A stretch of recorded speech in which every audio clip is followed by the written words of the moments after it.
Hey, McGinn, welcome back to our Read Alouds. It's Mr. Lohn. Good to see everyone. Excited to bring you a new Read Aloud. I'm going to read you one today that is a nonfiction picture book, which is pretty cool.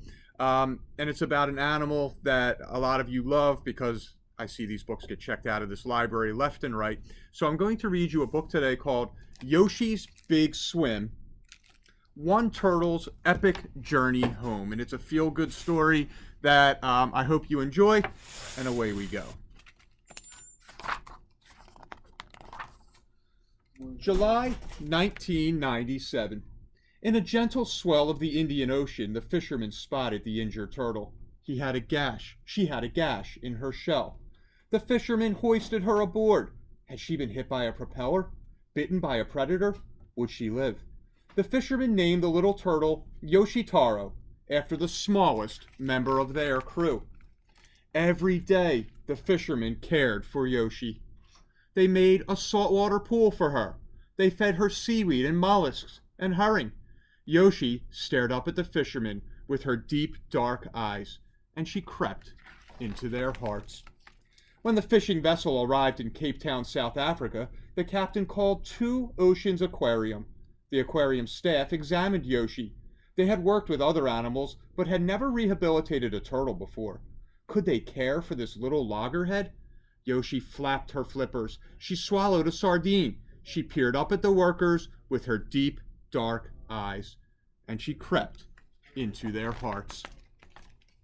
Yoshi's new home was a large tank where she swam with ragged-toothed sharks, yellowtails, and stingrays. Sometimes Yoshi chased the sharks and scared the stingrays. She pestered her feeders for sea squirts and back scratches, and she crept into their hearts. With time, Yoshi's shell healed, though a little notch remained. She grew strong. She grew large, very large. She was moved to a bigger tank, the new ocean exhibit. Yoshi was queen of the ocean exhibit and made grand entrances during speeches and lectures in front of the tank. She lingered for photographs, fascinated by the camera flashes. She delighted in the eager faces of those who watched her. She stared back with deep, dark eyes, and she crept into their hearts. For many years, the aquarium staff learned from Yoshi. More injured and stranded turtles were brought in, cared for, and released. But not Yoshi, the first to arrive and the one who stayed. The ocean exhibit was her safe home. But it wasn't Yoshi's true home. 20 years after arriving at the aquarium, Yoshi began clawing at the sand in the ocean exhibit. The staff wondered if Yoshi wanted to find a beach. Was she trying to make a nest and lay eggs? That's what loggerheads did, after all. With 80 or more years to live, shouldn't Yoshi return to the sea? Yet after so long in a tank, where she had paddled leisurely and been fed daily, the staff wasn't sure Yoshi could survive outside the exhibit. Could she avoid propellers and predators and plastic? Other turtles had successfully returned to the sea after being cared for. The staff agreed to give Yoshi that chance as well. To survive in the ocean, Yoshi would need strength and stamina. She trained for a year and a half, swimming between divers who enticed her with sea squirts. Back and forth, faster and faster. Yoshi tennis, they called it. When Yoshi appeared stronger and swam longer, she was ready to return to the wild, open ocean. Yoshi was fitted with a satellite tag so the world could track her journey.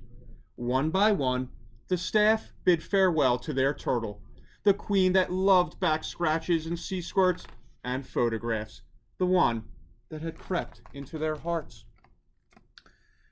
In December of 2017, on a clear and calm day off the tip of South Africa, where the Atlantic and the Indian Oceans merge, Yoshi was released.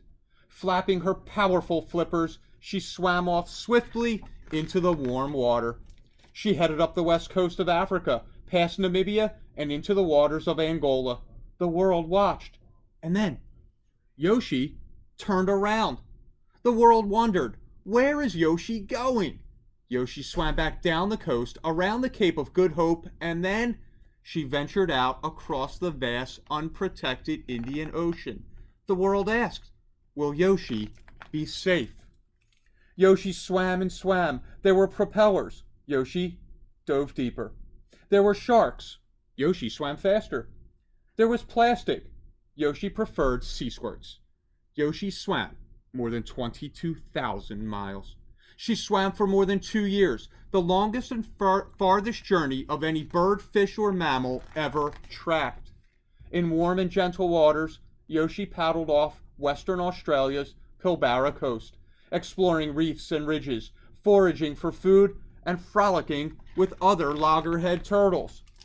Has Yoshi found her true home? Where years ago she hatched and then dashed out to sea? Experts believe so.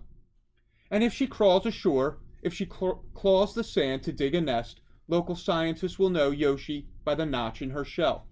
They will change her tracking device. Maybe they'll even give her a back scratch. And she will surely creep into their hearts. And here is Yoshi.